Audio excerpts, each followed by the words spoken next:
Praise the lord. హల్లెలూయా. ఈరోజు దేవుని వాగ్దానము కీర్తన గ్రంథము 20వ అధ్యాయము 4వ వచనము. నీ కోరికను సిద్ధింపచేసి నీ ఆలోచన యావత్తును సఫలపరచునుగాక. ఆమేన్. ఈ వాక్యము వించున్నటి దేవుని బిడ్డలారా, దేవుడు ఈరోజు కీర్తన గ్రంథం ద్వారా మనతో మాట్లాడుచున్నారు. ఈ కోరికను సిద్ధింపచేసి నీ ఆలోచన యావత్తును ఆయన సఫలపరుస్తాడని దేవుని యొక్క వాక్యం మనకు తెలియజేస్తుంది.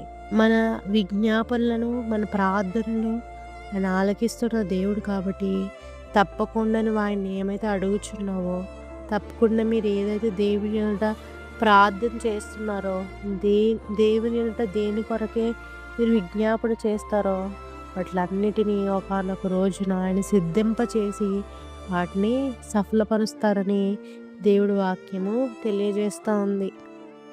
చాలామంది దేవుడు అడుగుతూ ఉంటారు, కానీ ఎక్కువ సమయం వాళ్ళు దేవుని అడగలేకపోతూ ఉంటారు. వాళ్ళకి వెంటనే జవాబులు దొరకాలని ఆశిస్తూ ఉంటారు. కానీ దేవుడి వాక్యం సెలవిస్తుంది, నువ్వు ఎప్పుడైతే నా ఎదుట మరి దినమెల్లా నువ్వు నిత్యం నన్ను స్తుతిస్తావో, తప్పకుండా నువ్వేమైతే అడుగుతున్నావో అవన్నీ సఫలపరిచే దేవుడని ఆయన మాట్లాడుచున్నాడు.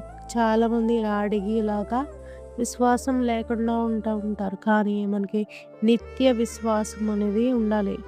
మరి నమ్ముట నీ వల్ల అయితే నమ్మువానికి సమస్తము సాధ్యమే. వినుట వలన మనకి ఏం కలుగుతుందండి? విశ్వాసం కలుగుతుంది. ఆ విశ్వాసముతో నువ్వు ఎప్పుడైతే దేవుడిని అడుగుతావో దేవుడు నీకు ఖచ్చితంగా నువ్వు అడిగే ప్రతి వాటిని సఫలపరిచే దేవుడు ఆయన. కాబట్టి ఈ వాక్యం వించినట్టు దేవుని బిడ్డలారా, దేవుని ఒక మరి మాటను గైకొని దేవునికి ఎలా విజ్ఞాపన చేయాలో విశ్వాసముతో మరి భయభక్తులతో ఆయన స్తుతించినప్పుడు, ఆయన అడిగినప్పుడు ఖచ్చితంగా ఆయన మనకి అనుగ్రహించే దేవుడు.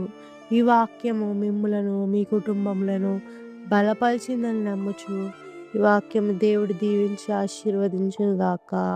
ఆమేన్.